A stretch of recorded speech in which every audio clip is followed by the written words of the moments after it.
Come on, Annie. Let's go to the movies.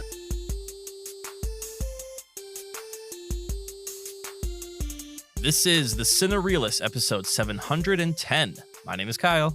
My name is James. And my name is Zach. And we're here to talk movies, movie lists, and movie obsession for the next hour or so. Welcome to the podcast, Zach and James. Thanks, Thank you. man. Yeah. The other day, I texted Zach and I said to him, I just walked by a person in the grocery store and they smelled like your house growing up. And Zach, you were confused. Yep. Yeah. Because rightfully so. Well, hold on. Apparently, I had explained to you that like houses have scents and like distinct smells to them. And I have never noticed this before, is what you said. Correct. That, I did not James, know that. like when you go into someone's home or like when you go to your house or to your cabin, does it smell familiar or does it have a recognizable scent to you? No. I mean, I guess I just don't think or make memories in using my nose. I don't know. I mean, I'm sure if I walked into a place once and it stunk and it was such a violent stink that it was impossible to be ignored, and then that happened a couple times in a row, then yeah, I'm sure my brain would associate a bad scent. But I can't think. I'm trying to think of when I visited my grandparents when I was a kid. I just never really considered what it smelled like, or even today when I walk into a place, I don't really consider what it smells like. But maybe I just don't walk into stinky places. I don't know.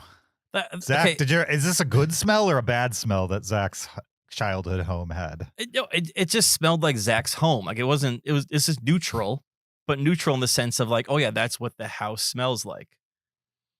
Yeah. I mean, I have had girlfriends in the past. Yeah. Long time ago. Who would borrow clothes of mine and tell me, this is one person, not multiple people. Oh, one person. Yeah, I had this girlfriend once. I'm not saying a lot of them did this. One girlfriend did this, would borrow clothes and then say she liked the way they smelled because it smelled like me. And then I prodded and she's like, well, not you, but whatever detergent you use, I associate that with you. Right. And so that only happened once, and I thought it was weird when it happened. So I don't know. God, see, for me, I always thought scent and memory are so connected. So can I tell you what Zach's house smells like? No, I can't. I'm not a sommelier. I can't describe there's a hint of lavender. I don't know. But Fair. All I know is I was in this store and this woman walked past me, and whatever scent combination she was emitting, all of a sudden I was just transported to Zach's house as a kid. And it was super weird. And I was like, wow, that smells like Zach's house.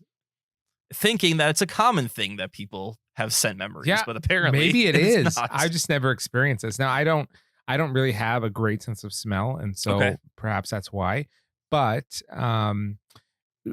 is this only some places have a recognizable smell, or would you say you have a smell association with pretty much everything you common? I think I probably have a smell association with places that I frequent. Now, can I recall them on the spot? No, but no, I do think can be recalled. I believe if you blindfolded me and brought me into a place I've been to multiple times that I go to often, I could probably figure it out by smell.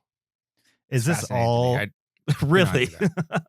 Is this all subliminal, or do you walk into a space and you make a mental register okay, this smell is different to me and I'm gonna remember this. This is all subliminal. I'm not I don't have a mental catalog of smells.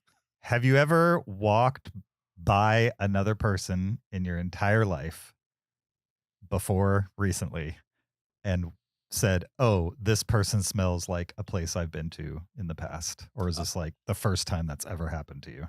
This has happened before. I walked by people who maybe they wore a perfume of someone that I knew 20 years ago. I'm like, oh, that smells like so-and-so from 20 Sure. years ago. Yeah. I'm with Zach. I guess I just don't clock it. Really? But I also don't clock other very obvious things, as we've discussed on this podcast before. So I don't know. I don't know. I definitely can relitigate something I don't even want to relitigate. But I watched another movie recently, and something that Zach brought up happened in this movie. Like, it's everywhere. Interesting. It's everywhere. Was it just? We don't have to get into it. But I couldn't think of anything in Avatar: Fire and Ash. Not in this Avatar, but in the first Avatar.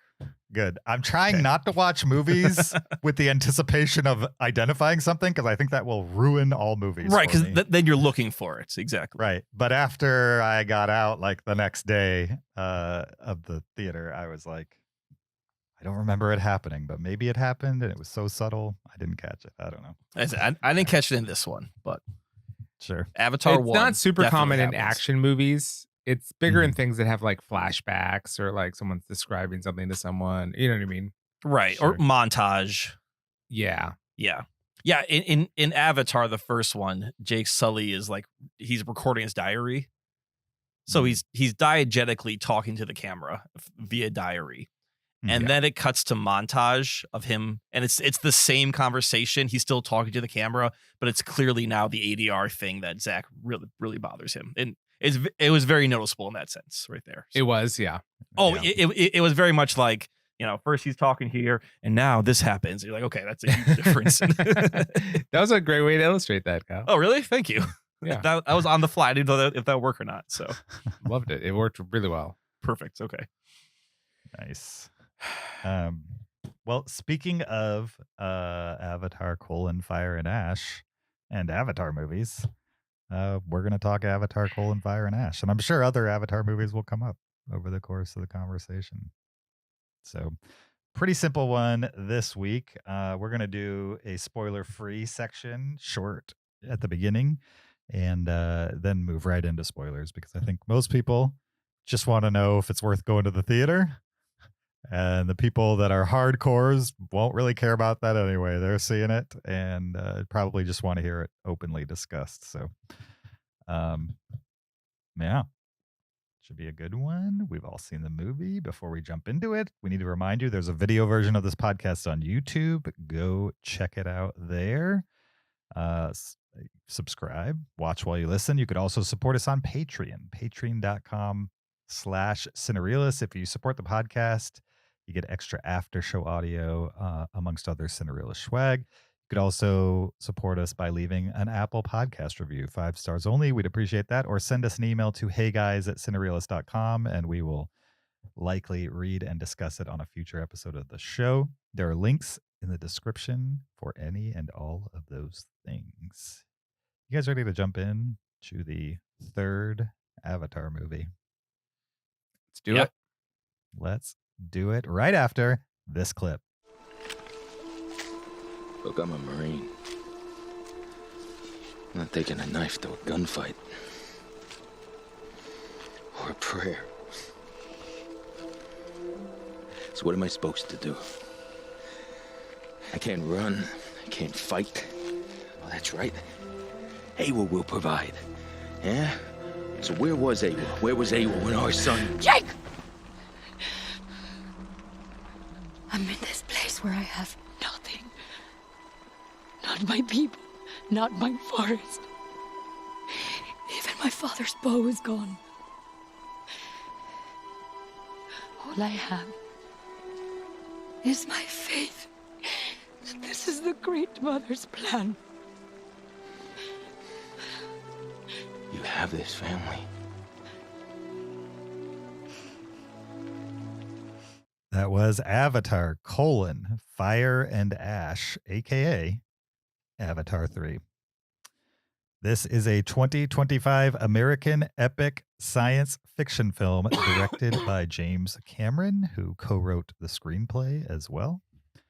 This movie stars Sam Worthington, Zoe Saldana, Saldana. Did we Zoe determine this? Saldana. Zoe Saldana? Yep. We've Yeah. had this discussion. Right. Sigourney Weaver, Stephen Lang, and Kate Winslet, amongst others. And most of those people don't even really appear on screen. They're mostly voice and mocap acting, I would say. Can we argue that the Sigourney Weaver mocapture looks the most actually like her? Like the actress? Maybe. I want to say a couple things. This Sure. is now called performance capture, not motion capture, Okay. Okay, that's fair. Okay, performance capture. because It may have always been captures so called much that, of their really. face. Yep. Yeah. Well, what I've heard is once it captures the face, it becomes performance capture. Oh, not just Gotcha. body movement.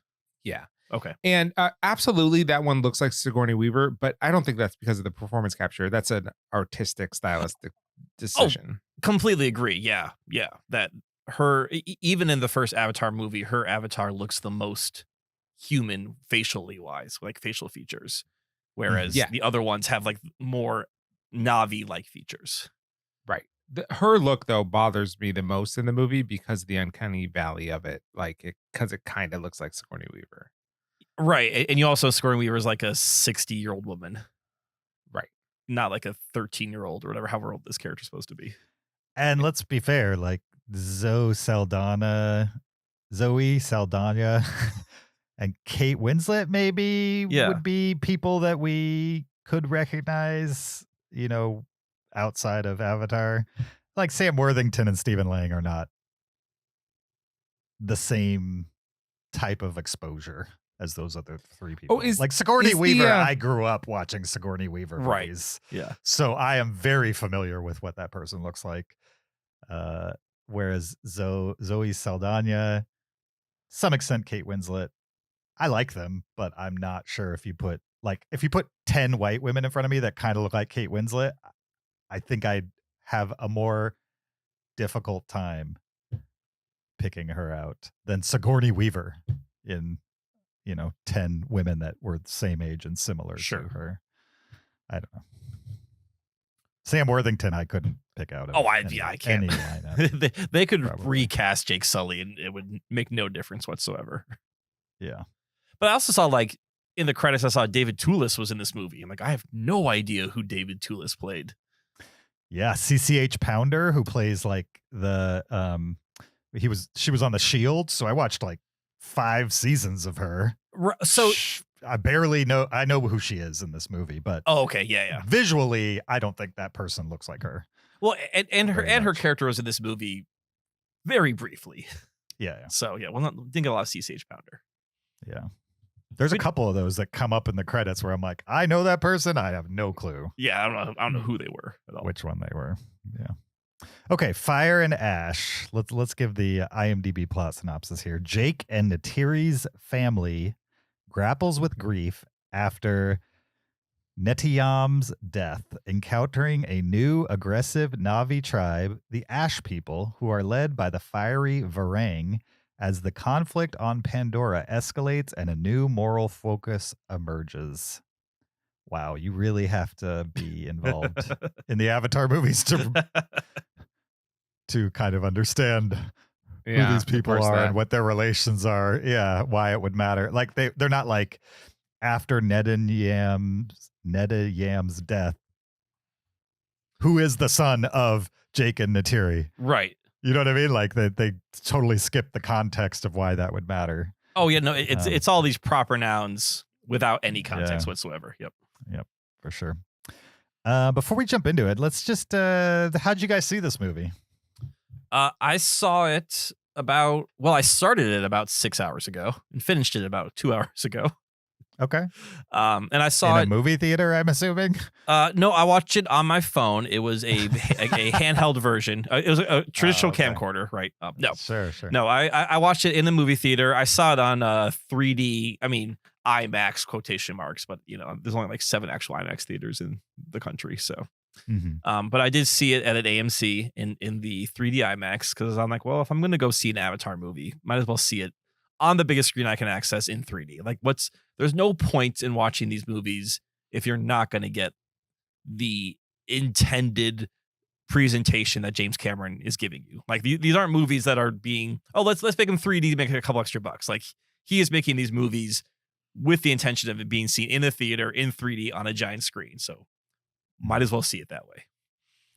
What you're saying is the propaganda worked. Well, yes, but I think these movies are made for the theater experience. Like Sure. Yeah, you can watch these at home, and I watched Avatar at home recently with my son to catch him up. I'm like, oh yeah, it's good enough to like watch at home, but really, You're missing something. You're not getting the complete movie if you're not seeing it in 3D on a giant screen. Thank you, James, for all that money. Not you, James, but Jim Cameron. Sure. Yeah. I saw it in Dolby 3D at 9 a.m. on Saturday, which was the only time I could squeeze it in. Okay. So it was a morning movie for me, which is not very often. Like not very often that they even run 9 a.m. movies in Orlando. Yeah, I'm surprised. That's early. Well, in the theater I go to, in the Dolby theater, they only had 4 showings, and that's because the movie's so long. Yeah. Oh yeah. And so, yeah, I had something to do like as of 2 p.m, so it was 9 a.m. for me. And I think the IMAX screen technically in the same theater, it's IMAX Laser. And that one was in HFR. So I got to skip the HFR and have better seats by seeing it in Dolby. But I think really how James Cameron wants you to watch it is on a legit IMAX screen in HFR in 3D. That's probably his intended delivery method. How'd you see it, Zach? I did IMAX 3D. Nice. At a Regal. I didn't even Sweet. consider seeing this in high frame rate. Oh yeah, I don't think that was an option for me with high frame rate. Yeah, there's not too many high frame rate screenings in Orlando, for sure. Okay. What'd you guys think of it? So I enjoyed this movie. Like as a cinema experience, it was a good time in the theater. It's long, but it never felt terribly long to me. Like it definitely felt long, but I never felt like, oh man, these 3 hours are dragging along. Like these movies do move at a decent clip. There definitely like things we can get into, but I think the biggest thing I came away from this movie was some of the novelty has worn off of these movies. And I was thinking like when I saw the first Avatar in 2009, had never seen anything like that before, right? And it was like, oh my God, everyone's got to see Avatar. It's this crazy 3D, this performance capture world he created. And then we had 13 years. And in those 13 years, James Cameron pushed the technology forward. So I remember like when we discussed Way of Water, we were discussing like how intense a hand holding like a whale strap looked. Like, we were so focused on these little details of Way of Water just because it was pushed forward so much in those 13 years. And this movie looks great, but it probably looks the same as Way of Water. Mm-hmm. So I just wasn't quite getting that same like, oh, wow experience that I got with the first 2 movies when I saw them in theater. I'm not saying that there were still moments in this movie that made me go, oh, wow. And like, oh, this is cool. But I was never, I don't know, overcome with the leap in technology that I was with the first 2 movies. Mm-hmm. I know it's more of a criticism of like the presentation itself than the actual like elements of the movie. But for me, this movie is so much of presentation and of pushing what is possible forward. And this movie felt more of the same, both a little bit of the story wise and then also with the technology. What'd you think of the story itself? Just ignore all the technology stuff. Sure. I thought that the fire people, whatever they were called, were awesome. I thought that was a cool addition. I like that we're expanding Pandora, and this is not a Star Wars planet. So we're like, oh yeah, this is a forest planet. Like this planet has ecosystems and peoples with different cultures, and I like that we're pushing that. And then we got like back to the whale hunting, and we got back to the same bad guy from the first time around. Like, oh, we're still doing whale hunting? Like I thought that was last movie. And I guess this movie really is a part 2 of Way of Water. Like whereas Way of Water felt like its own separate movie from Avatar, like a true sequel of now we're pushing the story forward. This one felt more of like, let's kind of pick up the story we started telling in Way of Water. Like we're not quite done yet. And even this movie still leaves threads hanging. There's still, the doors open for another movie with some of your favorite characters. And I kind of I wish James Cameron was pushing the story more forward like he did between Avatar and Way of Water. And this one kind of felt like, the next week later. Mm-hmm. Yeah, I don't disagree. Zach, you want to go next or you want me to jump in? I'll jump in. Okay. I did enjoy this movie. I think he's really good at making an entertaining film, right? So like at its base level, it is absolutely entertaining. I think the magic of the craft that Cameron brings to it is that he can take a property that I don't actually really care about that much. Yeah. Right. Like I'm not super interested in the Na'vi or the world of Avatar or anything like that. What's the planet called? Pandora. Yeah. I don't super care about any of these things, but the craft of how he puts it together and how he presents it and shoots it and paces it and all those kind of things makes it just super enjoyable to watch. And that is kind of cool. It's kind of a testament to the power of filmmaking that I can enjoy something quite a bit that I don't care about on its face value. So that's awesome. That's great. So many stories could benefit from that level of craft. I did really enjoy the Ash people, the new bad guys, especially the leader of the Ash people. Yeah, she was great. Super dynamic, awesome villain. Really great performance. I like that quite a bit. Some of the characters I kind of don't enjoy on screen as much because of how silly they look. And so that is Sigourney Weaver's like clone character and Spider. Like I know that was probably my least favorite part of the second movie. It's just Spider with the dreadlocks and the Tarzan outfit just looks so out of place and silly. Yeah. And he showed up in this one too. And I was like, oh, and then he's going to be like a major part of it. And I'm like, but I got used to it actually after a while, even though I still think it's the hokiest part of this movie. I did get used to it. And then some of the things from the last movie that crept into this movie, like seeing Jermaine Clement in it and stuff like that, it just seemed a little out of place and jarring. You know what I mean? They just don't fit into what I'm thinking of this world. But on the whole, it's just a lot of fun. I had a great time. I don't know what more I'd really want from it.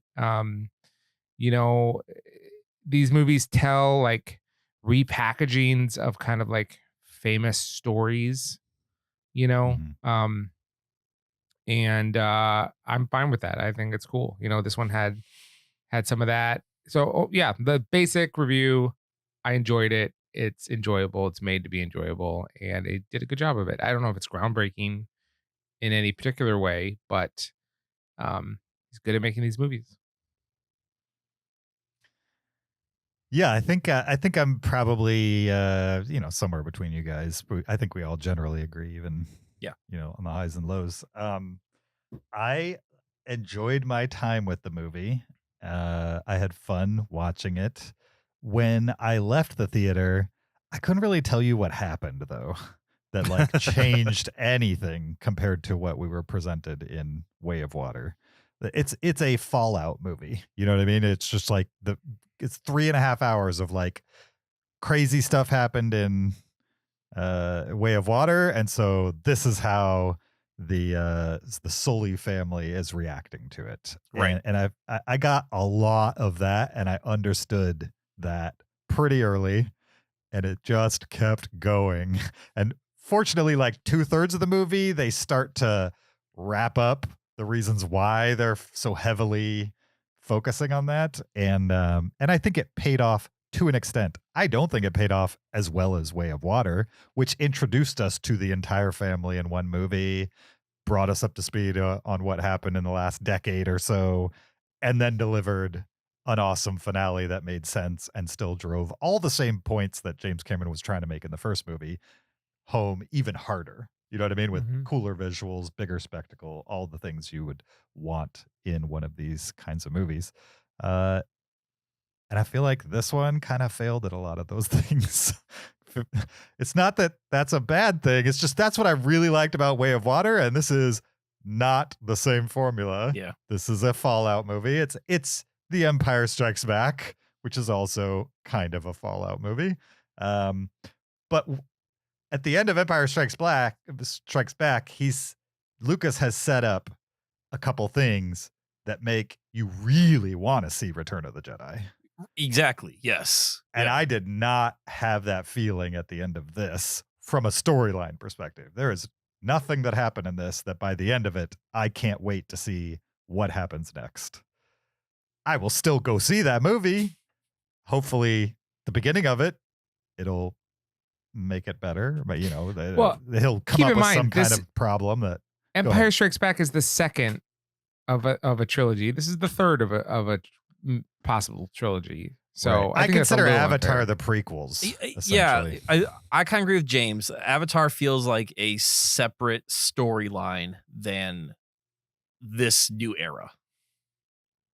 That's how I feel about it. Yes. I'm not sure I've actually thought about that in my brain, but what Kyle's saying, I think makes sense to me. Don't make your bed with this, Kyle. This is this would be hard to defend, I think. No, I mean, like, I don't. No, I'm going to defend this in the fact that Avatar works as its own standalone movie. It's Pocahontas, right? It sets up the world, but it kind of it ends a bit with a bow, right? At the end of it, the bad guy's dead. The humans have been driven from the world. You could just say, and then they all live happily ever after. Now, instead, they said, okay, now 16 years later, here's what happens. The humans come back, the family's grown, and now we're in this new story of, how does Pandora survive? First, it was how does Jake Sully integrate with, the Na'vi, and now we're at the fight for the planet. So, no, I'm going to make this bed, and I'm going to lay in it, and I'm going to argue that this is the second movie of a series. Not a trilogy 4 per se. Planned movies, quadrilogy. Yeah, exactly. A planned quadrilogy. This is the second movie in this storyline that we're in.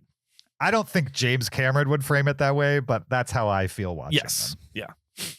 Yeah. So an interesting way to perceive these movies. Sure. I think that's complete. I mean, a lot of Lego sequels. I mean, Jurassic World, technically a sequel to the Jurassic Park trilogy. This is not a Lego sequel. It just took a long time to make the second one. It's not a Lego sequel. But I mean, I feel like some Lego sequels are like, 10 years later, why not? No. This is not like playing off nostalgia of 20 years later. This is the second one just took a long time to make. Yeah, but the third one was bam right after it though. But it's again, because he made them together, didn't he?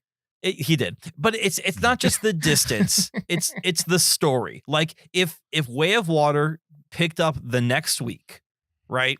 The humans have left, and now I was calling Nefriti. What's her name? Neytiri. Why does it have to be? Neytiri. Why does it have to be the next week? How much time passed between Star Wars: New Hope and Empire Strikes Back? Not much. Not a lot. No, anyway, I'm curious how much. I don't know off the top of my head, but not enough for children to become teenagers. go read a comic. Children that didn't exist in the first movie. Yeah, like there's not even a hint of children even coming in the first movie. Right. There's a clear time and narrative jump between Avatar and Way of Water that doesn't exist between Way of Water and Fire and Ash. Exactly. No, I mean that's certainly true. Right. Okay. Anyway. Again, and nobody would officially frame it that way. It's just how I feel when I watch the movies and think about the stories that took place. Okay. So my biggest complaint, which is most people's common complaint with all these movies, is that the story, like you mentioned, is just kind of a retread of other things with a new costume on.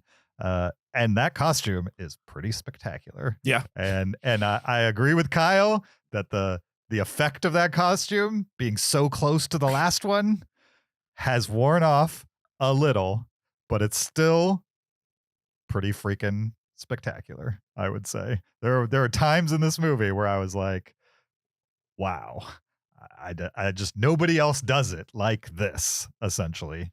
I kind of wish I cared about the characters more, because that would be a killer 1-2 punch. But the visuals alone are just so above and beyond kind of anybody who's playing in this same sci-fi world building space, that it pushes all the other deficiencies to the back of the mind while your eyeballs are being fried by all the visuals and stuff like that. Fried in the best kind of way. And there's a scene in this one, I don't even remember where it is, but like the camera's low to like a brook and there's like water coming towards you. And I was like, they had to have filmed this water practically. There's no chance this is CG. And then I'm thinking, no, it's probably CG. Everything's CG. Right? Yeah, there are times when you see the water line on the camera. And I'm like, I feel the same way. Like these are movies where I don't know what is real and what is practical. Obviously, like I know a Na'vi is not real. Like, so I should say I know what's real and what's practical. But when it comes to something tangible, like water or grass, or even like, you know, were they in a studio, or were they filming in New Zealand with a big blue black backdrop behind them? Mm-hmm. I don't know. There's a moment where Spider and one of the Na'vi are like escaping, and the Na'vi hops over a log and then reaches back to Spider to like help him over.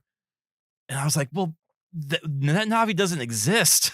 Like, how does it, like, you know, when they're filming everyone, when they film everyone as Na'vi in motion capture, it's fine because you have no sense of scale, right? Because they're all the same size. But you see Na'vi next to humans, you're like, oh, these Na'vi are like 10 feet tall. Yeah, and how do they do that? Yeah. All the eye lines are flawless. Yeah. So they didn't get a 10-foot tall person to stand in. Are they getting a normal person and like adding a big, you know, Marge Simpson style hat on them? That's probably it. Yeah, there's probably some like big ping pong ball up here that they have to stare at. But if that's the case, then an actor is acting to the ping pong ball while the actor's face is like 4 feet below it, roughly. It's just it just logistically sounds insane.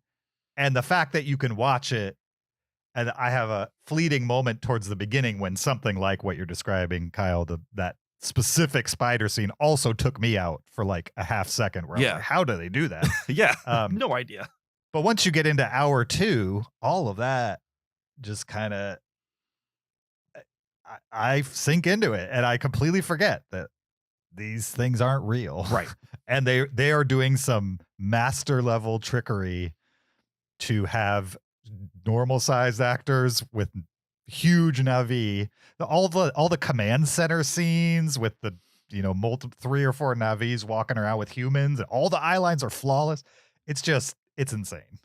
And super impressive to this day, even though we're 3 movies into these kinds of tricks. Right. Also, the battle scenes, while the battle scenes themselves felt not as cool as the end of Way of Water to me, probably because it's a retread a little bit. Like instead of 1 whale, you know, breaching and landing on a ship, now we got 5 whales. Right. Yeah, okay. It is. Oh, you like the whales? Great. We got whales for you. But at the same time, every time those Avatar, whatever, the Na'vi are like riding around on those dragons, and not only are you focusing on the dragon in front of you, but you can see like 10 little dragon battles going on in the background, as well as a flock of birds. It's just super impressive. Yeah. These people clearly care about what they're making, and they want it to be so immersive. Nothing. Anyway. Honestly, nothing was phoned in. There was nothing that was seemed rushed or ill thought through, like as far as like the visual staging or pacing. Yeah. And that's why it's kind of a shame that for some reason I feel like in Way of Water, out of these 3, they came the closest to cracking it, to making me really empathize with these characters and put myself in their shoes and feel a little bit of what they're trying to get the characters to make you feel. And then in this one, it all went away. Yeah, Unfortunately, we can talk in spoilers about how they're thematically this movie is similar to others, but this really did feel like, especially with the Ash people and their relationship with the Stephen Lang character, of like, oh, we've seen this in history before about let's arm these people for our own purposes, and that didn't go anywhere. Like I really thought that was going to be another, you're like, oh, the enemy of my enemy is my friend's kind of situation, and yeah, it's sort of they kind of just forgot about it after a while. Right. Okay. Anything else spoiler free? Because I would love to talk details. My last spoiler free one was, how cool were the explosions? I don't remember them, but I'm sure. Oh they yeah, were cool. those were very cool. Oh yeah, when she's flying around with like her grenade bow and arrow and like shooting the tanks, like right. That looked awesome. Oh yeah, that was pretty cool. sweet. Yeah, The fact that I didn't even like clock it as like a highlight to me, it probably means it was cool, because okay. I didn't clock it as anything other than probably real fire and real grenades exploding. You know what I mean? James Cameron said they didn't use a single special effect in the entire movie. There was zero CGI in this movie. Yeah, okay. He bred Navi. Sure. Yeah. Yeah. Him and old Christopher, what's his name? Never using CG. Christopher Nolan. Christopher, what's his name? Oh, speaking of what's his face, did you guys have an Odyssey trailer before yours? We did. Or I should say, did you have a scene from the Odyssey movie? I didn't. I did. You didn't, James? You didn't, James, or you weren't paying attention? Or he didn't go in until it was over. No, we were there for all the trailers. I don't remember it. If it was in there, I don't remember it. What was it? It was like a 6-minute scene from the Odyssey. Yeah, I would remember that. We did not have that. It's not like a blink and you miss it kind of thing.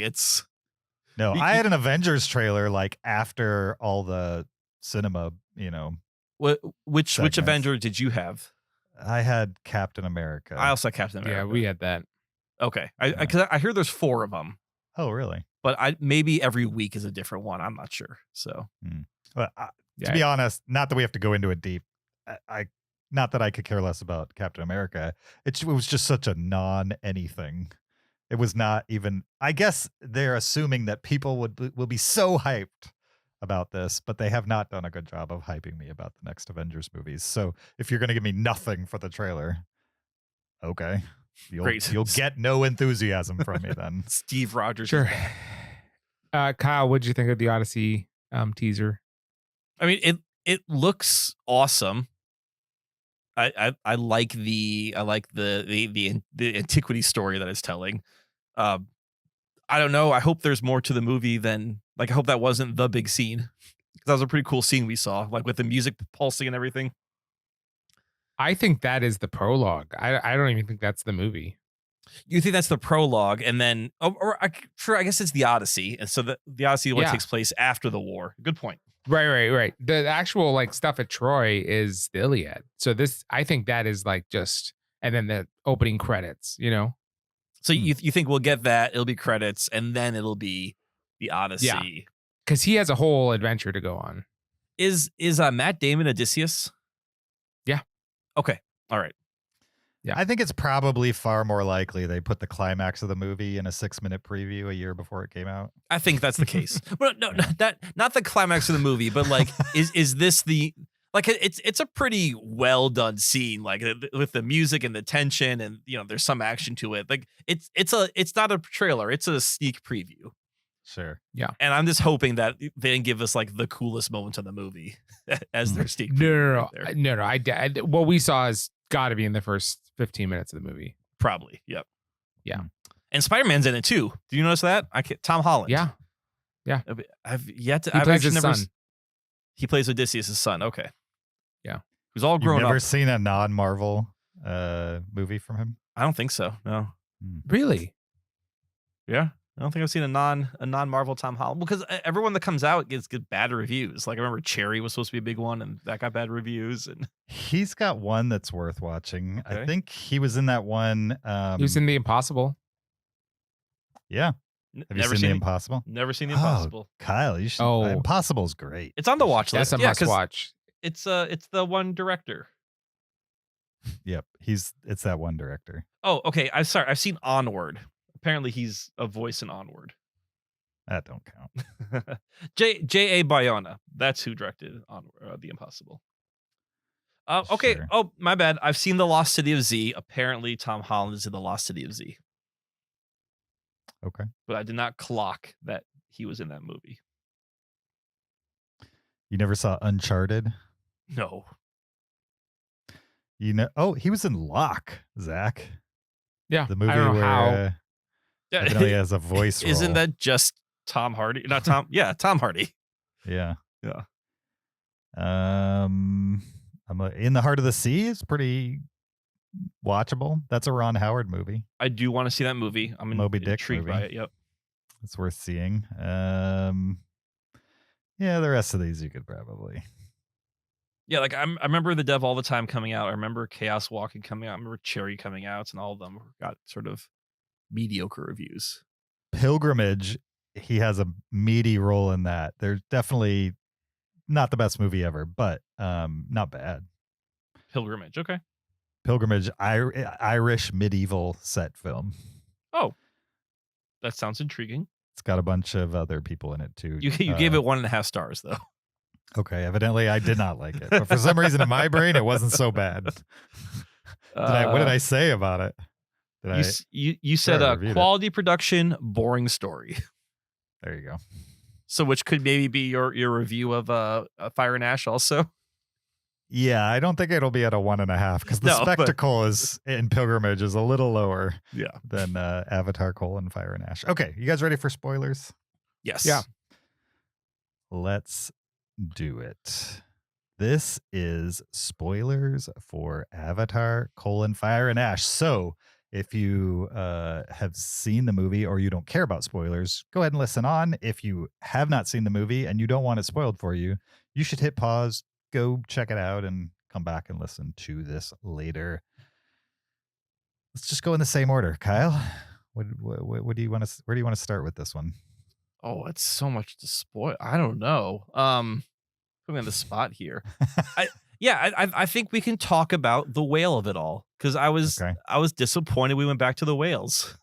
Mm-hmm. Like, so you kind of mentioned this. We're watching the movie. It's all we got the fire people, and then all of a sudden, like the whale hunter shows up again, the guy with the one arm.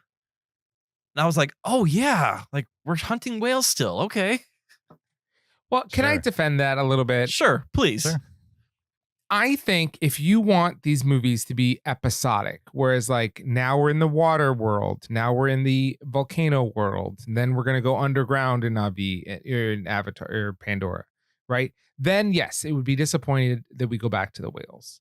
But if instead you see it as each movie is expanding the world of Pandora and it's adding to it lore and characters, then each movie should include all of the characters from the last and build and build and build this world. So, the whales, like we learned in the second movie that their brain juice or whatever is even more valuable than the unobtainium of the first movie, right? Right. Yeah. And so it makes sense that these whales would be still super important in the ecosystem of the humans. And that they're like form a relationship at the end of the second movie with the water people and they're super hyper intelligent. Like if they were to just drop out, I feel like we're just visiting different sections of Pandora rather than incorporating them into this, assembling an Avengers team, basically. Sure. You know what I mean? And so I was fine that the whales showed up, but they were not a huge part of this. And the last scene was awesome that included the whales. So I got no complaints. I guess maybe it wasn't the whales, maybe it was the whale hunting because I remember it being in the previous movie and I thought it was wrapped up. I thought, okay, we've had our whale hunting arc, and obviously, as you said, there's more to it. So yeah, seeing the whales didn't bother me. But one of my favorite shots of the movie is like I think it's when all the whales were breaching in a ceremony and The it's like council. yeah, it's like backlit, and I was like, okay, so they went to a beach and they filled a bunch of alien whales. Like that's the only thing I can think of for that scene. So. One of the whales has like giant nose rings for no reason. Yeah, how do the whales tattoo each other? I don't know. That's what I want to know. Yet. So, okay, so yeah, maybe I'm being a little broad. The whales were fine. It was the whale hunters. I agree with both of you guys.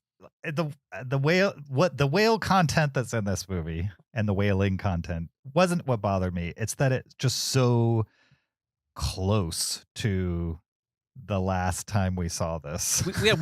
Whale hunters was the finale last time, wasn't it? Right. Yeah. Right. So like you can revisit and world build and then bring all the new elements together and revisit a finale. Star Wars did this. Original trilogy did this. Episode 4 ends in the Death Star being attacked. Episode 6 ends with the Death Star being attacked. It's in that movie, so similar, guys. In that like, movie, really think in about Return that. of the Jedi, there's like there's 2 battles going on instead of just one. In the original Star Wars, you've got pretty much a air battle for the most part. There's a couple characters on the Death Star, but for the most part, you got a air battle attacking the Death Star. In Return of the Jedi, you've got an air battle and a land battle going on, and you're seeing like both of these things affecting each other. And in this movie, it's so, and there was a full movie in the middle for all these characters to change and adapt and get better at what they do and form new alliances and all these things before you revisit the Death Star at the end of the next movie. In this one, they went right to that second battle. I did not feel like the characters had changed or expanded their world much. Maybe their enemies had, because there's a lot of focus on Stephen Lang and the Ash Woman or Ash Navi. So there's a lot of world building with the enemies, but with the Jake Sully character, the ones that were supposed to be behind, I don't know. It didn't motivate me emotionally. That being said, the Ash Woman was awesome, and I kind of wish we had gotten more of a reason for her to exist other than, I don't know, angry Navi lady. I mean, who also does witchcraft or something like that. It was cool. Yeah. I just want more. Why? It Because seemed, a volcano went off? well, That's the explanation we got. right, the volcano went off, and then that shook her faith in their god, Iowa, whatever Sure. it was. So Yeah. I think like that was a moment that Awa. yeah, she was like a pagan, a witch, whatever. That drove her away from the natural order. That drove her away from, the belief that the rest of the Na'vi have Mhm. into her own, stance on the world. And obviously she was crazy too. So Zach, go ahead. Yeah. She was such an interesting character. And I like the idea of someone that is so angry at God that they're going to kill it. You know what I mean? Like that's an Mhm. interesting idea. I was okay with it. I just wanted more. Like it was good. Whereas the Jake Sully stuff, the Sully family stuff was obvious and not interesting to me, unfortunately. And I think that's why I was disappointed to see the Whalers back. Obviously the humans aren't gone, but like we have this interesting antagonist in this fire lady who's teaming up with Stephen Lang, who's got his own agenda. Mhm. They're giving her weapons that are, very cool to her. I'm like, okay, this is a formidable bad guy in the world of Pandora. And we still have airships again. And like, how many movies now have we seen dragons winging airships around? It looks Mhm. cool, but it's not new. For me, the flying around wasn't as cool as them hopping from platform to platform with the kind of the fragmented planet pieces that kind of float in Sure. the air of the atmosphere. Oh, yeah. That was so cool. Like, I'm glad they included that and it wasn't all Yeah. just like air stuff on the At one backs of point the he dragons. weighted down slightly. It was like cool. Yeah. Yeah. From a spectacle perspective, that was one of my favorite moments in the movie. And then we're not really talking about it, but also Spider has like a major through line in this movie. Every time he was on screen, he just felt like a pest to me. He's just a big monkey wrench in everybody's world, in all their works. And I feel like James Cameron wants us to empathize with him because he has this like weird choice. Does he go with his dad or his surrogate dad? Blah blah blah. And it's just kind of like Okay.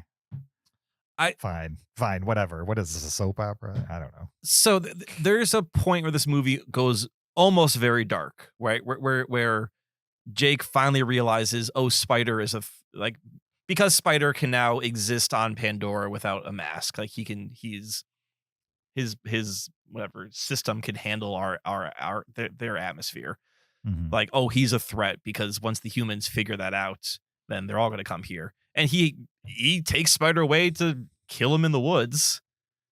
And not that I wanted the movie to go super dark, but I'm like, yeah, kill Spider. Like that seems like that just seems like a direction that Avatar was unexpected to me. Like, just I've never seen it have stakes at that level before. They should have killed Spider in this movie. That would have made it feel consequential. Exactly. There are stakes and consequences. Yeah. No one important died, and that's probably to the movie's detriment.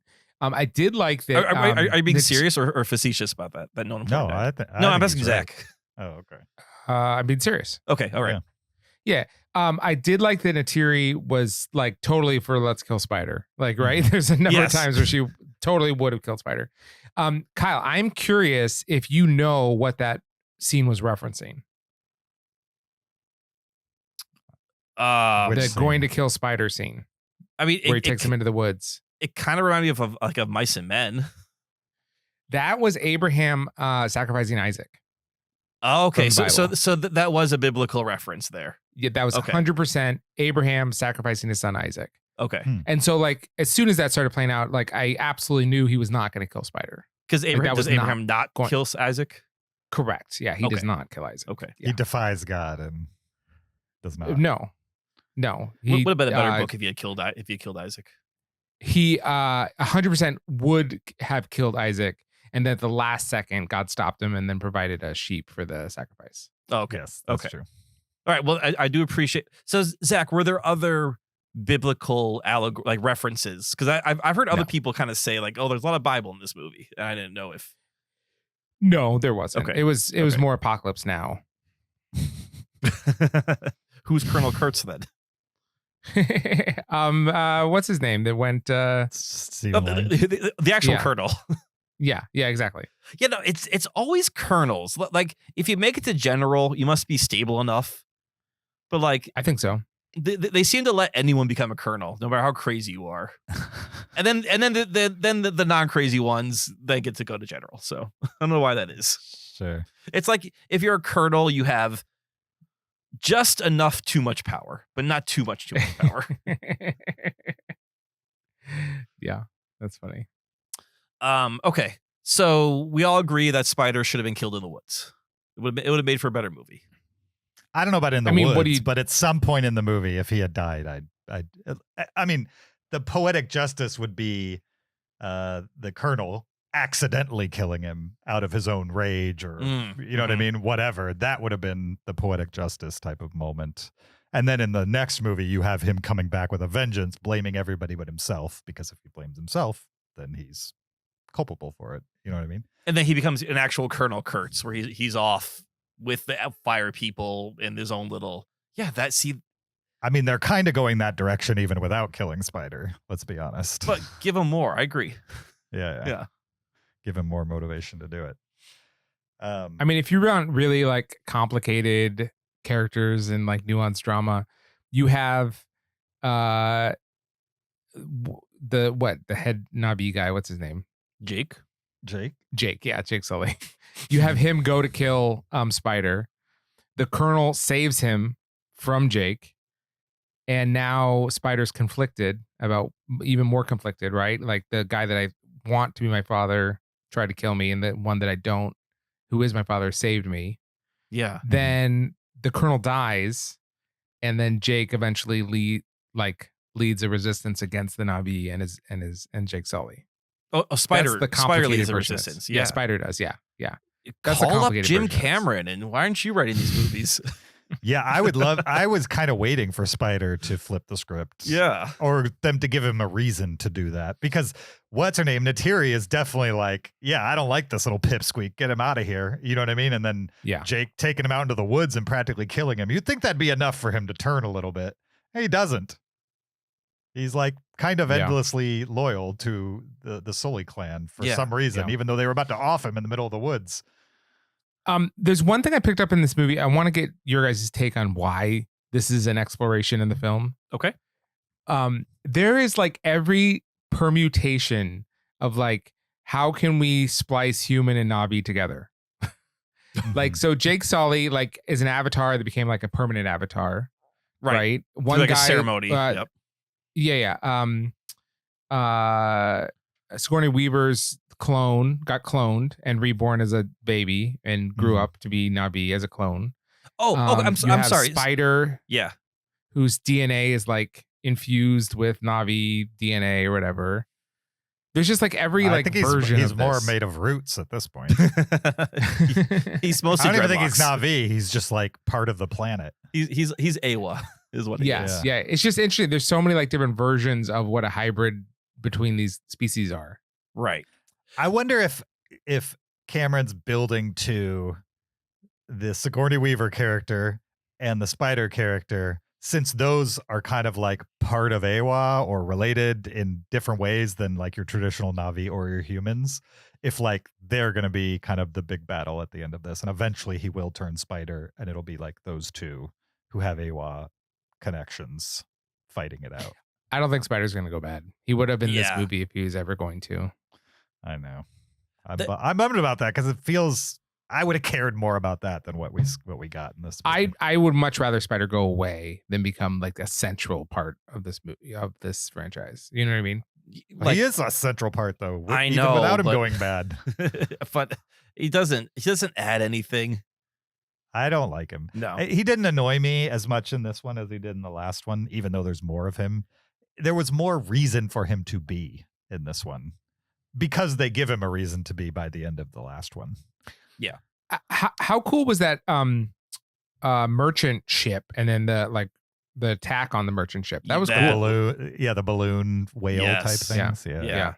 And then It was good. the tragic scene of like whatever that flying whale is being still attached to Dragged. that sinking marine, like that was Yeah. again like seeing consequence of this natural world was interesting. What if Um, you had a little bit of whaling in it, but like your finale, instead of it being more whaling out on the ocean, if everybody went to the volcano and you've got things fighting with like volcanoes erupting and it's like episode 3 all over again, that would have been visually different than 'Cause- whaling again in the sunshine on the same coast as before.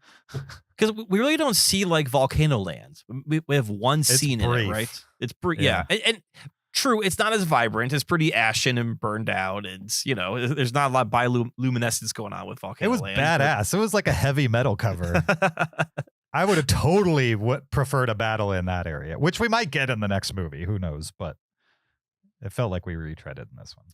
How cool is that scene though, where she gave Stephen Lang the psychedelic drug?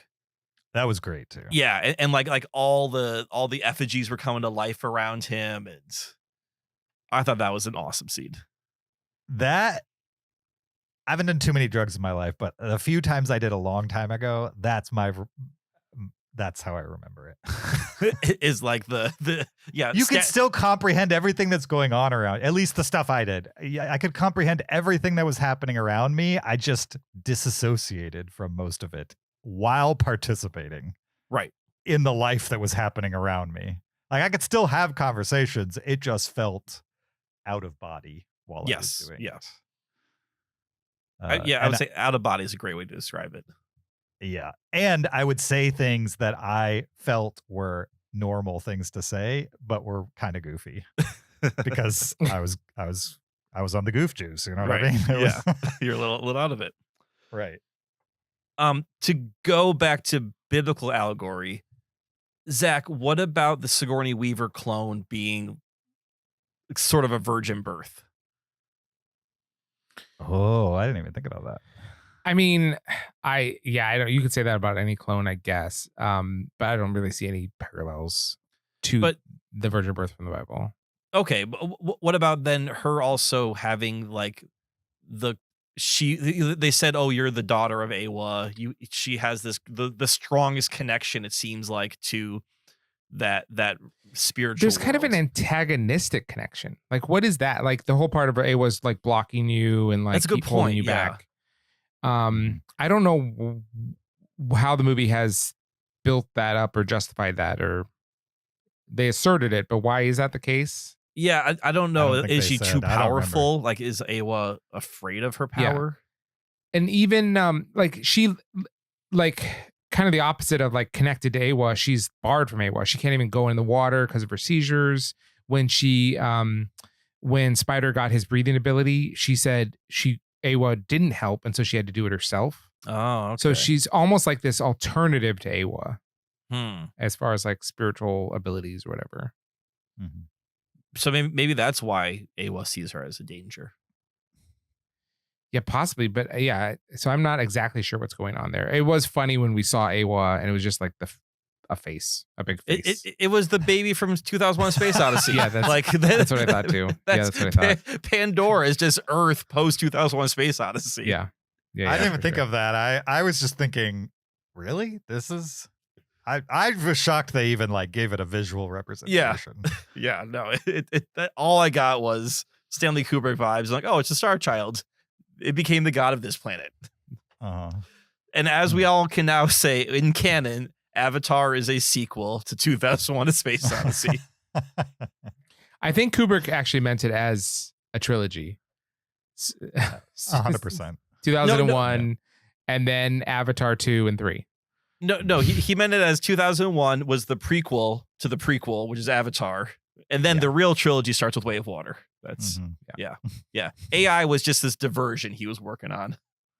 But yeah, he said Eyes Wide Shut was his story he always wanted to tell, but really it was Avatar. That was What if Definitely. like Kubrick made Eyes Wide Shut and then he was like, guys, my next project idea, so it's Avatar. Okay, we got these blue people. Like, would people be like, all right, Kubrick, it's time to retire? Or would No, that be it would have been amazing? amazing. Oh no, It would they have been incredible. Okay. People were already in love with Stanley Kubrick. He could have made anything, and people would have frothed over it. I'm Yeah, sure. if I kind of want to see Stanley Kubrick's Avatar. Oh, it would have been so Very good. It would have leaned in slower more to movie. like some Hindu ideas. You know, Yeah. like yeah, it would have been awesome. That's great. Okay. I'm sure there's other things in this movie that we should be talking about. Yeah, I mean, I cared more about the family the last episode, the last movie. Mhm. Like, you had the eldest son, the eldest living son was on this journey to, prove himself to his dad, but that just kind of felt like rote, teenager dad relationship stuff. There's a little girl who does nothing. Like, I'm not sure what her purpose is. Well, she's little. Besides being 6. Yeah, she just seems to be like, oh, she's trapped. She needs to be rescued again. Mhm. She helps at one point, like to get to Awa. Yeah, that's true. There's the whole let's go to Awa. See, Yeah. But there's 2 more movies potentially where she can grow up and do something. Right. I did like we had a couple moments where we were on like Navi vision as we're riding the dragons. Mhm. And those were kind of cool. I'm glad they didn't do it too much because it felt more like a roller coaster ride. Yeah. But I like those moments where it was like first person as they were like flying through whatever objects. Those felt I don't very remember. video Did you game to guys? me. Did you guys ride the ride at Animal Kingdom? I don't remember. No. I did not, but Okay. actually I went with Gene and Theo and they did ride the ride. Okay. And they said it was, it was cool. Yeah. It's one of the better simulator rides like that, I would say. Yeah, G was telling me that you can like feel the dragon breathing. I know it's not a dragon. I don't know what it's called, so I'm just gonna call it dragon. Sure. You can like feel it breathing as you sit on it, and there's a lot of like air rushing and misting to like simulate as you're flying around. Well, yeah, and you have like the same production team that made the movies made that ride film. Sure. So you're just flying through the different worlds of Pandora, and being chased and whatever you'd expect a ride from. But it's basically one big screen with a wall of these little half motorcycles that everybody's sitting on that expands between your legs to match the breathing of the. Yeah. And then they have individual blowers that blow based on the wings going of your Oh, whenever okay. you're riding. Wow. So yeah. the wind gets you when you're diving, and it also when you're like hovering or whatever, you can feel like every time the wings go down, it kind of like blows air to the sides of you and stuff. Oh, that's like cool. that. Yeah, it has lots of little subtle things, but you're watching it on a big domed screen, and if you look up, there's like 2 levels above you, also a line of motorcycle-ish type things of people watching wow. the same red Okay. film. Yeah. Kind of like Back to the Future used to be the ride. Oh, yeah, Or because you were Soarin'. like, you were Or in the Soarin'. you were in the car, right? Mhm. The DeLorean, but it's just a bunch of rows of DeLoreans, and they're kind of like jiggling Yeah, around and everything. and if you look behind you, you could see them. But if Yeah. you were looking forward, you probably wouldn't see Yep, them. that's so. right. But it's great if anybody gets a chance. Even if you don't like Avatar, it's cool tech. How'd you guys feel about Spider and the whole situation with like him being full of roots and now humans can breathe the air? Like, is it really breathing the air that is keeping the humans from dominating the planet? Like, they were doing that before they breathed the air. I think it goes a long way to mass colonization. Yeah. Like to live your everyday life and not have to wear a mask, I think is a big thing. Maybe it's the difference between them strip mining the planet or coming to live there. Maybe. 100%. Yeah. Yes. That's what I mean. Yeah. Okay, I could see that. Yeah. I'm not I sure would they think it's a big deal. express that. You would. I would think that'd be a big deal if like they knew, okay, a human can breathe. Let's get a hold of this guy so we know. I think that would be a big deal. Yeah. Yeah, I think it would be a big deal. I'm just not sure it changes the equation. At the time, I didn't feel like it changed the equation. Now that you mentioned the difference between living there and strip mining Right. it. Okay. That makes And sense. like the Tiri she recognized early that danger of like, oh, if he can do this, anyone can, and then they're all going to come. And then Jake finally came around to that also. Yeah, I mean, why don't they just, even without that, just bring everybody on the planet and make them avatars and just have a big have a big server farm where everybody's jacked in and I'm existing sure it's as avatars. super expensive. I don't know. I don't know how much the Avatar program costs. I don't know either. Seems like a lot of money. Can the Na'vi breathe our atmosphere, as in human atmosphere, as well as Pandora atmosphere? It appears so. Okay, that seems weird. That Why? I get it. I don't know enough about Na'vi biology, but it seems weird that they can breathe both atmospheres. Oh, they were I think- hitting masks every now and then when they were around the humans. Oh, they were. Oh, they So were. I think they can breathe human air, but they have to supplement like humans do in their environment. They just don't have to wear a mask constantly. They can hold their breath for a very long time underwater as well. Yeah. So I wonder if them hitting the mask is like the same as, I didn't realize they were doing breath. that. Yeah, I guess I noticed that they had masks around their neck every time they were, but they never wore them. So I was like, okay, Right. maybe decorative. Yeah, I think it's definitely not that they can breathe perfectly fine in both, but Sure. they're more comfortable in a human environment than humans are in their environment. Yeah. Let's speculate for a minute. At what point do you think the Na'vi are going to go to Earth and Oh. attack Earth, and they're going to move this off Pandora? Never. Never, How? because the Na'vi don't have interstellar travel. I don't know. I have a feeling that's where we're headed at some point. But it's Like, it's One a of the they're gonna Na'vi is stow going to away? leave. At minimum, one of them's going to leave and go to Earth. What's he gonna do? I don't know. it's Let's a say he goes to 5-year Earth. Is travel. it just a fish also. out of water? They got 2 more movies. It's going to happen. No. Tuk No? Tuk was born on Pandora, but one day, am I in New York? Now Tuk Tuk's got to figure out. Yeah, maybe a I mean, it'll be a Netflix show. futuristic U.S. yeah. or, My neighbor, the Na'vi. Do they reference how like bad Earth is? Yes, they say that like Earth used to be green like Pandora, and now they've ruined Earth, and they're gonna come here and ruin it next. Yeah. So yeah, I get the impression that Earth is just a strip mine. It's Blade Runner Earth, right? Right. Yeah. No green. It's all corporate. Yeah. Air's probably poison. No trees. How'd you guys feel about Edie Falco biting the dust in this movie? Oh, I was Anybody fine care? with it. I mean, No. anyone.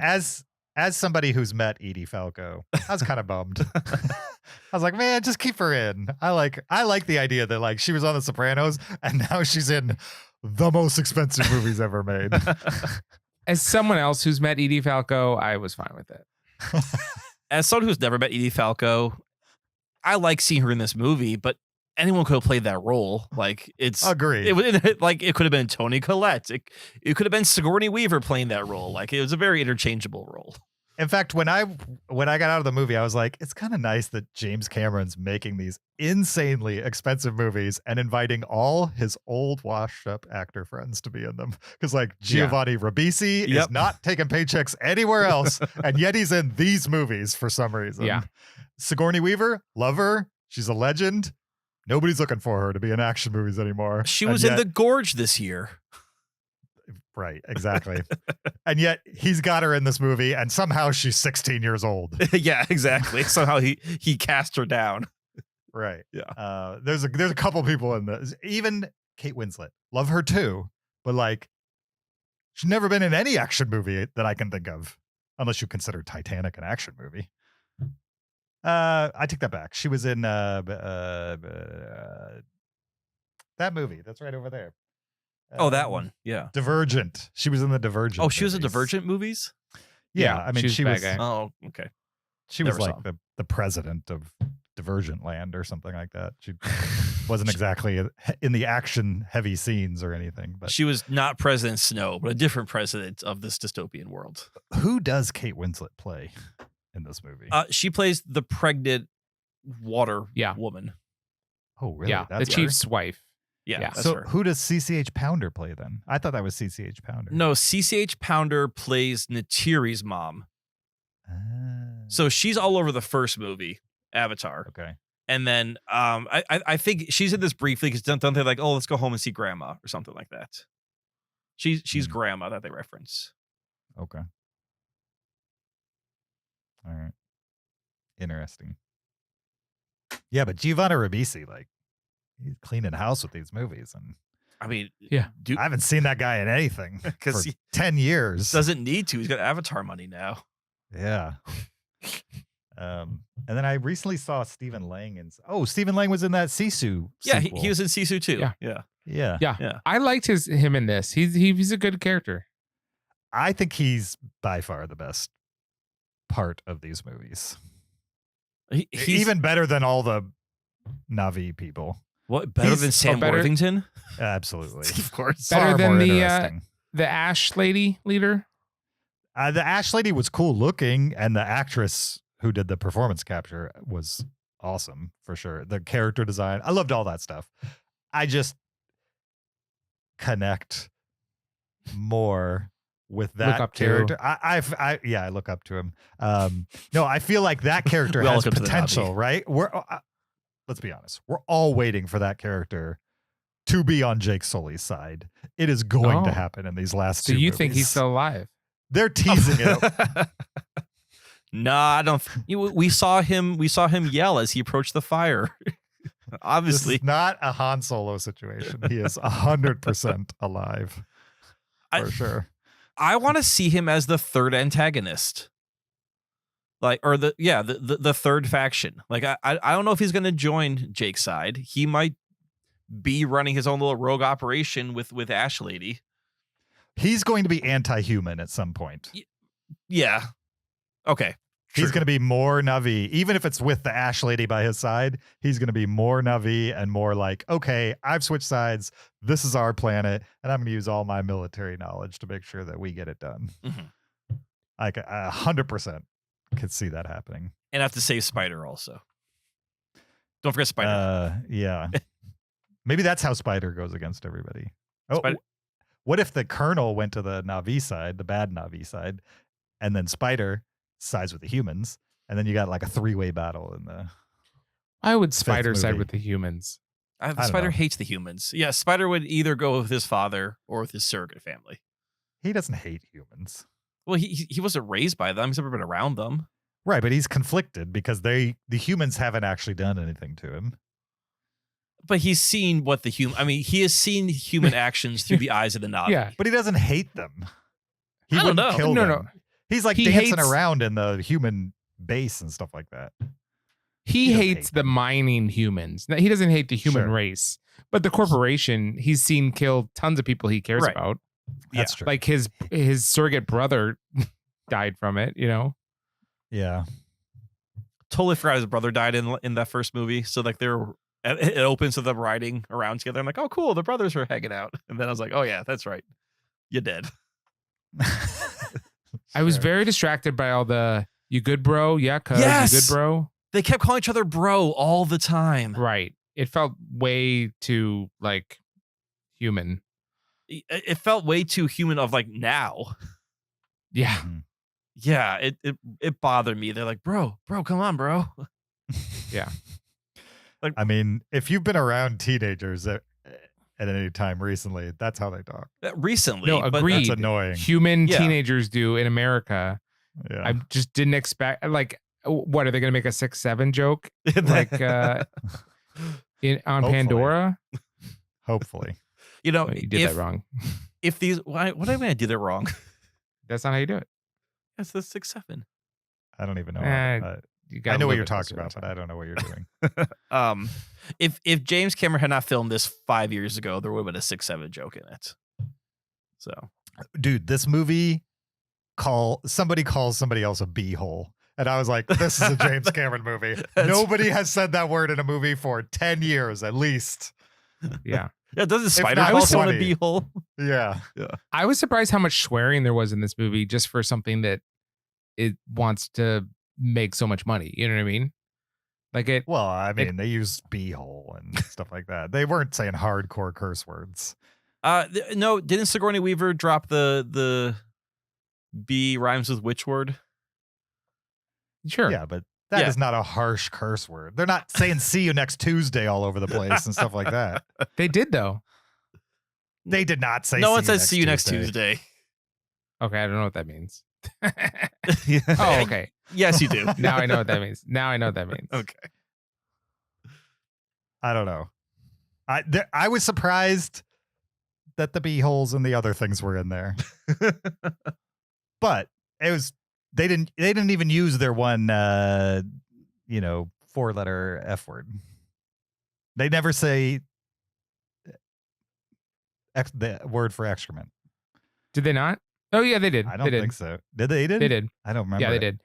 I just think I'm just surprised they did, just because parents of 9-year-olds wouldn't think twice about bringing them in this movie otherwise. Mm-hmm. I didn't. Yeah. Besides the beehole and the Sigourney Weaver doing a callback to Aliens, I didn't clock any of the swearing in this movie. I didn't either. Yeah. The beehole one only stood out because it's so silly Exactly. and out of place. It's totally a filmmaker who was popular in the 80s and 90s that would put a word like that in their movie today. Why are you saying it like that? Is it No, inappropriate to say? No, he says beehole. No, he said the literally actual word. Oh, did he say Yeah. the actual word? Oh, I, yeah. I thought he I'm said just, stop it, you I'm just not beehole. saying it because I don't okay. know who's listening to this in their car with their kids. E- So I'm trying okay, to be respectful. It was some other place. I thought he literally said stop being Okay. a beehole. Literally, not yeah. They did use the F word once. Where? Really? Where? Yeah. Also the B word, the S word. Yeah. Just in general. Where was the other F words. word? I mean, if you look at James Cameron's movie output, short of Titanic, most of those had curse words all across them and were pretty violent for the time, for sure. I think he's toned down quite a bit of that for these movies, but this one felt like there was a little more of that than the other two. But also, the Uses- first one is like so innocent, I would say. Uses the the second S one, word, the S word 20 times. really? I did not clock it at all. I did not pick up on that whatsoever. Just Yeah. that's just a word to me at this point. I don't think that word's that big a deal, but I also was not allowed to say it when I was a kid. And my parents didn't either. Okay, so Stephen Lang, the idea that he pretty much untouchable in these movies, right? They cement that with the ending. I mean, they literally kill him in the first movie, Right. and then bring him back. But is he another clone like Sigourney Weaver? Yeah. I don't remember how. Not like he wasn't created by Awa. He was created by them, but he's not a clone. I mean, he's a clone. He's another permutation Okay, so he is done. Okay, with memories. Yeah. He's like he wasn't born a child and then grew up. He is literally, whenever he dies, they take whatever the last memory imprint is and he was downloaded make a new into one. his Yeah. body. Yeah. Okay, he's Mickey 17.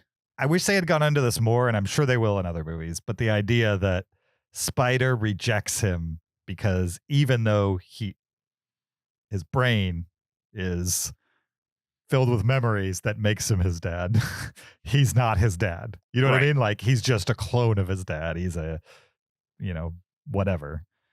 Not only a clone, he's a clone of an avatar of his dad. And I like that.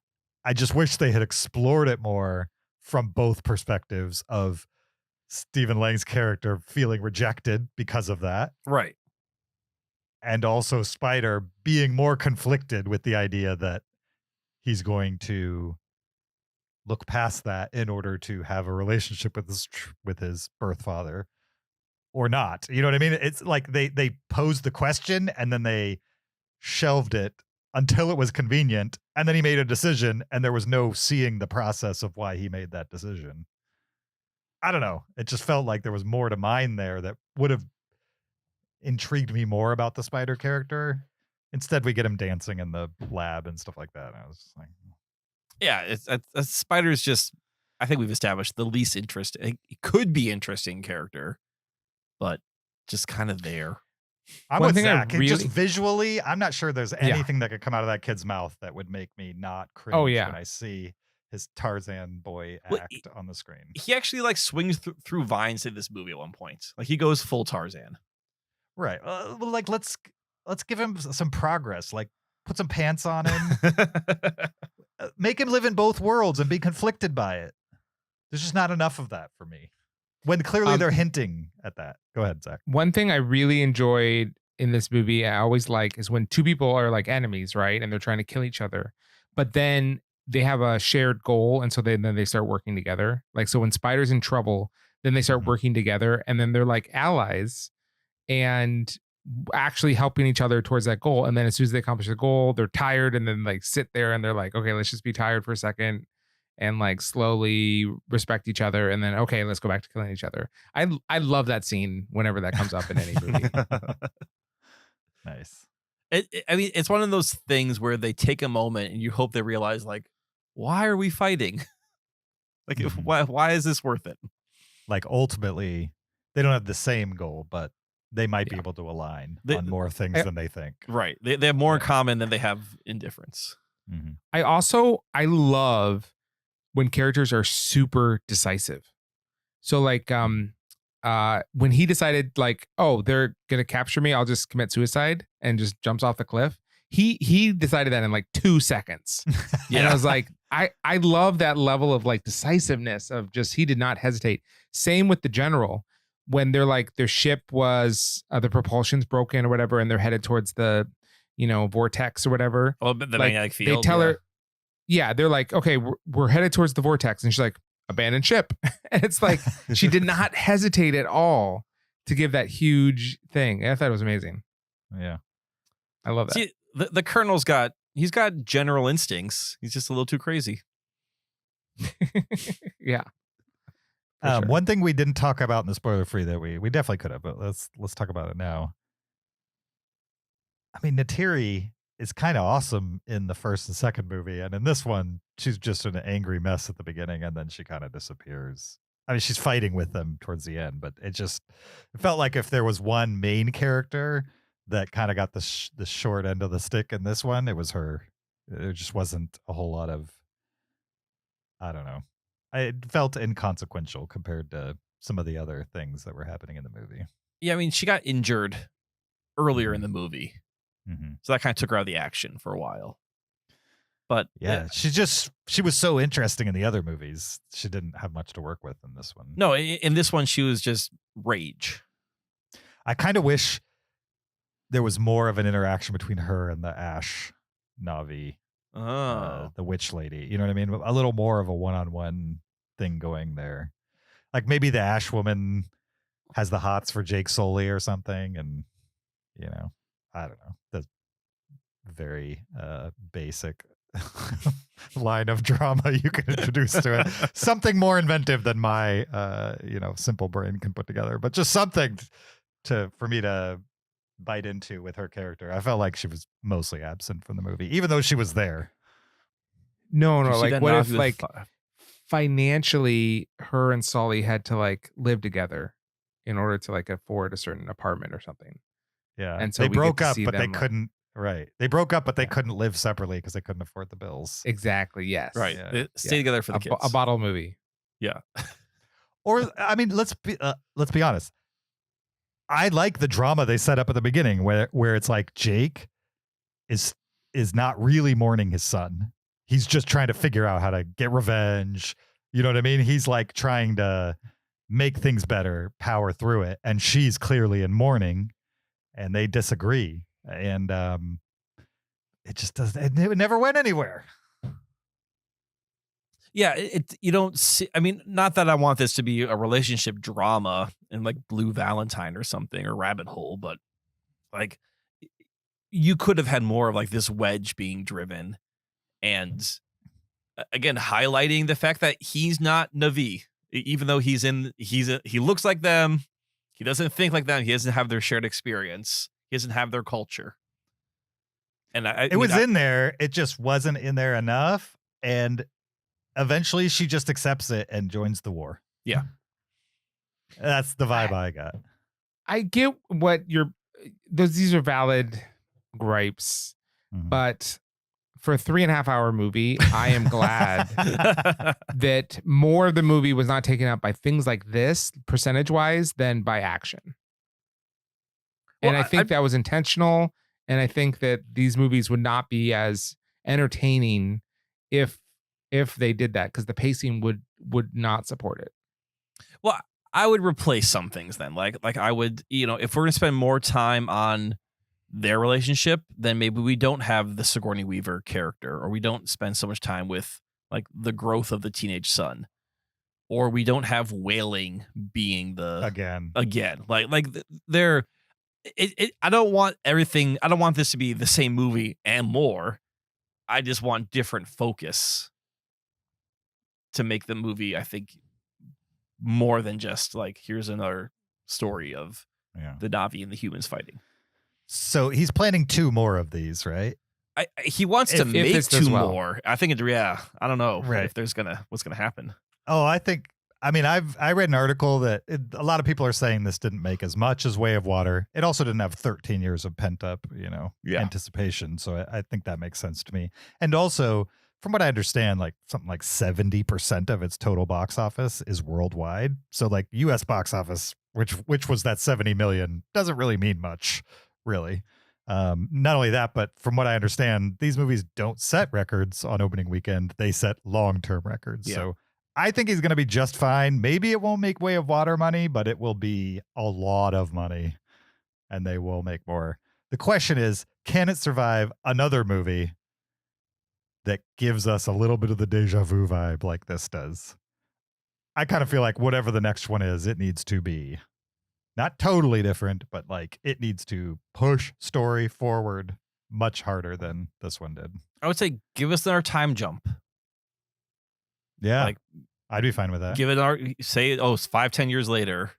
At this point now the kids are grown up. They are figured out maybe who they are within the world, within the clan. It's been a decade of war. type of Exactly. thing. Yeah. They're yeah, all yeah. weary. Yep. Yeah. Stephen Lang's off probably with Firewoman with his own guerrilla army or whatever. So Spider died in the meantime. yeah. Yes. So Spider returned to his home planet in the off screen. The breathing thing wore off. yeah. Turns out it's only good for a couple of weeks. So Absolutely. yeah. Stephen Lang was incorrect. He couldn't revive himself. Yeah. Turns out that you can't survive falls. Edie Falco is the new Stephen Lang in the new one. That'd be great. I do. My only fear is if we lose the humans, we're gonna lose all the cool mech suits, because I do love a James Cameron mech suit. Yeah. Yeah. Yep. Definitely. Yeah. Seriously though, what do you guys like? If you were I don't need exact story beats, but what would you be looking in for the next two if that's the end of this? The second one, there's going to be an existential threat to both the humans and the Na'vi, and so they're going to Meaning team the up. last movie? No, Meaning the fourth final movie? Fourth movie. fourth okay, movie. so the next one. Yes. Gotcha. Which they will solve, and then the fifth Mhm. movie will be okay. Now we're realizing we're enemies again. How do we do this? They reach some sort of equilibrium, and everyone's happy. So the final movie in a 5-movie trilogy ends in a truce? Ends in peace. Yeah. So I don't think that's gonna happen. when a colonizer shows up and stays, I don't think that's called peace. I think it's called No, not stay. So the humans will leave, but the peace is among the warring Na'vis. The corporation will fail, will go bankrupt, but there will be peace with the humans because they've sent one person to Earth as a stowaway, and then there's a hilarious montage of them in a supermarket not knowing how to pay with a credit card. Okay. and their tails knocking over bags of chips. Yeah. Mm-hmm. Yeah. Yep. Okay. Okay. Bags of chips. I think I want to see more factional warfare, Mhm. just because I want to see more Na'vi culture. Sure. Yeah. Oh, I do have a spoiler question. Mhm. Maybe it's 'cause I did not rewatch Way of Water. Jake Sully does not want to become Turok Mutator again, whatever. He doesn't want to ride the giant dragon Mhm. because he says like when I connect with it, all I see is blood. In the first movie, he had no problem riding the dragon. It seemed like it was fine. And then I don't remember in the second movie, did he have a negative experience with it? Like I couldn't figure out. I had no memory of why he did not want to go ride this dragon again until he did. And besides him saying, like, it just brings out the rage in me. I didn't remember that part of the story whatsoever. When it came up again, I was like, "Oh, do you ride a special dragon?" I didn't know that. Okay, all right. So it's not just me then. I mean, I remember the loose ends of that actually happening, but like Kyle, I've saw Way of Water twice. Yeah. And it's only 2 years. It came out 2 years ago. And I don't remember it being that when he gets on that dragon, he becomes a totally different person and he can't control himself. Right. He's whatever. like It's very- Bruce Banner, it's the very whole Dune. situation. Yeah. Yeah. That Okay. might have been in there, but it was not a big part of it for sure. Well, it was a big part of this movie about It how was. I can't be Turok Yeah. to whatever it was. So But he never Yeah. got. It didn't change him at all, right? There was never a point where he was in No. berserker mode. no, he rode the dragon and then it got lit on fire or something and fell into the water. And then Yeah. his regular dragon showed up and rescued him later. It wasn't even like it came back to rescue him. It just sort of was there and it was gone. Do these That's right. dragons get jealous of each other? No. What do you mean? Like Would of- his regular dragon be like, "Oh, I don't get to go on this one. You're gonna go get They're the just big guy"? They're not smart. They're just dragons. They're They like don't know anything. horses. No, they Yeah. say in the first movie, thankfully I watched it, you bond with your dragon. Like whatever dragon you connect with, that's your dragon. That's what I'm saying. Like, if you're hopping around on dragons, wouldn't that be like? Because isn't it? It's a little like, you know, It's not saucy. sexual. It's a little saucy when they Like the when they little bond mingle. with No, their. you can do that to a tree root. That's like that. Just You can't. We know that now, but back then we didn't know that. They were just connecting with any dragon that would have them. Basically, No. In the first movie, you go pick your dragon, and like whatever dragon you pick, that's your dragon. Yeah, the horses any horse you could just link up with, and the 6-legged horses, whatever, those are beasts of burden. But like the dragons, those are like you choose your dragon, and you're bonded to that for life, unless you're Turok Yeah. Matador, whatever, and then you get a second dragon. you get Apparently, 2 links. Yeah, 2 links. Yeah. From rewatching that first movie, there is like I guess there's an intimacy scene with Jake and Neytiri, like under the tree, and in my brain, I thought they linked braids together. Did they not? They Do they? don't. No, you okay. never see them. Does that not happen until it happens in Fire and Ash? I think so. Yeah, because Okay. I was watching it with Gail, and I was like, oh god, is he gonna watch them like link their little probes together? And then Nope, it never happened. I'm like, oh, I really thought that happened in that movie. So I'm guessing it's it's like one of those Mandela effect memories we have of like, they're in the woods and then they take their braids and. Right. I mean, I remember it more like they use the braid to hook into like Mother Earth or whatever. Which they do that, yes. Right. Yeah, they definitely do that. But they never, not that I need a biology lesson on, whatever these, what's the name of Navi, aliens or whatever. But it is, do they use that for reproduction or? I mean, they do seem a little sexual. I will agree with you, James. Just the idea of like this tentacle link thing. Yeah. Right, but in this movie, there's some sexual overtone to that. It's used to like hurt people. I mean, I'm sure since they never do it in the other movies, from my memory, maybe that's all it's used for when you do it Navi to Navi. I'm sure you could probably go both ways. Like I think if you can pass pain onto someone, you could probably also pass pleasure onto someone. That makes sense to me. Yeah. I mean, we don't know what Stephen Lang and the Ash woman were doing in that tent. That's true. We don't. I think we have an idea. But. They do make an insinuation for sure. A pretty strong insinuation. Oh, she gets the flamethrower, lights it off, is like, whoa, and then pulls him into the tent. Like it's pretty clear what something's going on in there. Exactly what gets her going. Yep. Okay. Anything else spoiler for Avatar: Fire and Ash? Or did we cover most of it? I feel like we covered quite a bit of it. I think we got it. For a movie that felt like there wasn't much in it, we talked a lot about this movie. It is 3 hours long. So, do you guys want to letterbox it?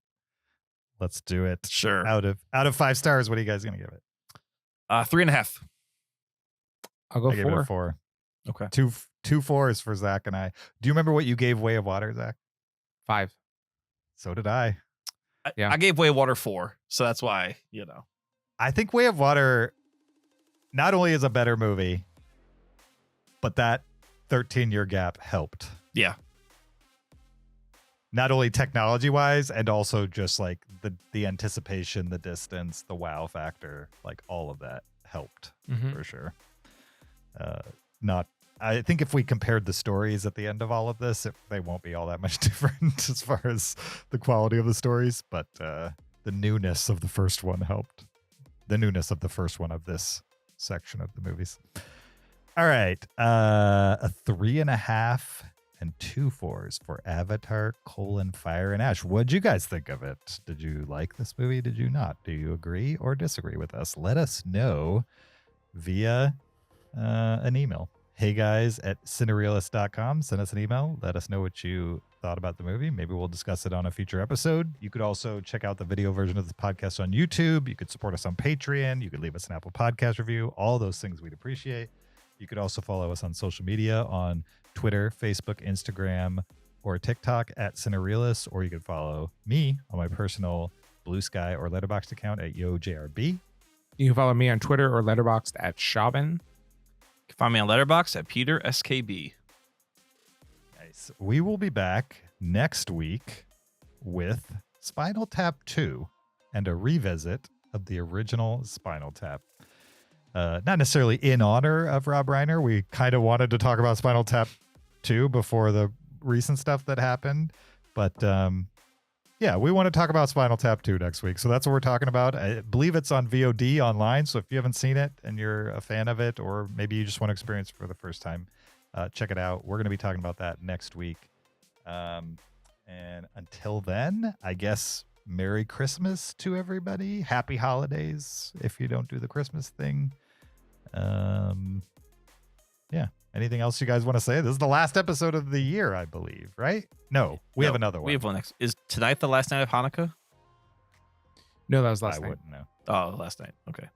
Happy belated Hanukkah then to our Hanukkah celebrating listeners.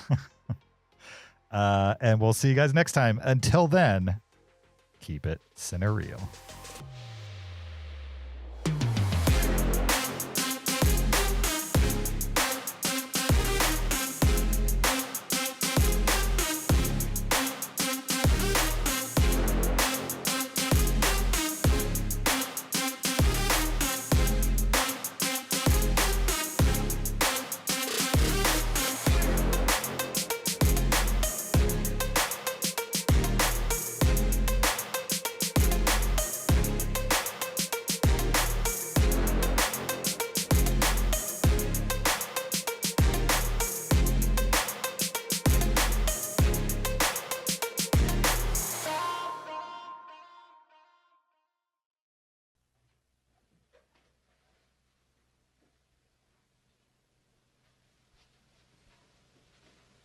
You're still here?